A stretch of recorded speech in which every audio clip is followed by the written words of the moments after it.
Now we are going to read the third chapter of class 10, Gillu, part 2. Gillu has been written by Mahadevi Verma. Gillu को काजू खाना बहुत ही पसंद था। वह बहुत चाव से काजू खाता था। इस बात का पता लेखिका को था, इसलिए वह विशेष रूप से काजू उसके लिए रखती थी। और जब भी गिल्लू को भूख लगती, वह चिक चिक की आवाज़ निकालता था और अपना खाना मांगता था। जब गिल्लू कुछ समय के बाद लेखिका से मिलता तो वह उनकी ओर दौड़ पड़ता और पैर से होता हुआ सिर पर चढ़ जाता और सिर से पुनः पैर पर, और इस प्रकार की क्रिया को वह दोहराता रहता। बहुत ही खुश होता।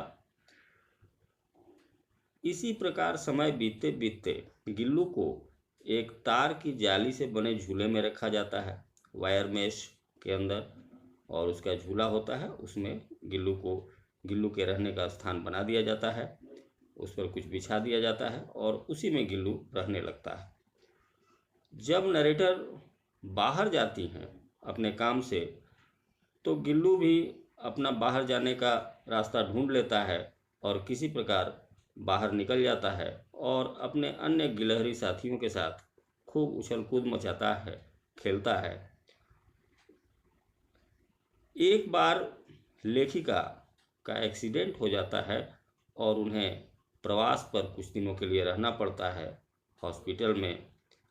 और इस दौरान लेखिका का ये इंस्ट्रक्शन होता है लोगों को कि जो भी घर जाएगा वो काजू लेता जाएगा, क्योंकि गिल्लू को काजू बहुत पसंद है और जो जाएगा वो काजू गिल्लू को अवश्य देगा। इस प्रकार से गिल्लू को काजू दिया जाने लगा। उनकी अनुपस्थिति में उनके गिल्लू के स्विंग में यानी झूले में ले जाकर काजू लोग रख देते थे और लोग बहुत उसका ध्यान भी रखते थे। लेकिन एक अजीब सी बात देखने में आई कि जब लेखिका लौट कर आती हैं और स्विंग को जब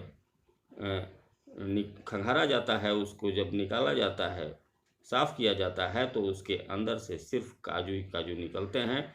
मुश्किल से 1-2 काजू ही गिल्लू ने खाए थे।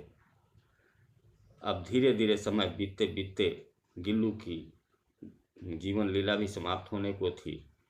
गिलहरियों का जीवन प्रायः 2 वर्षों का होता है और इतना समय बीत चुका था।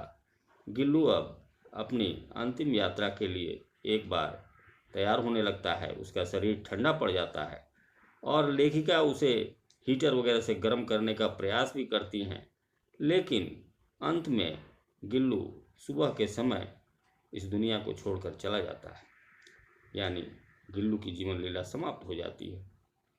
इसके बाद लेखिका काफ़ी दुखी होती हैं और अंत में गिल्लू को उसी सोनजूही लता के नीचे दफना दिया जाता है जहां वह प्रायः खेला करता था।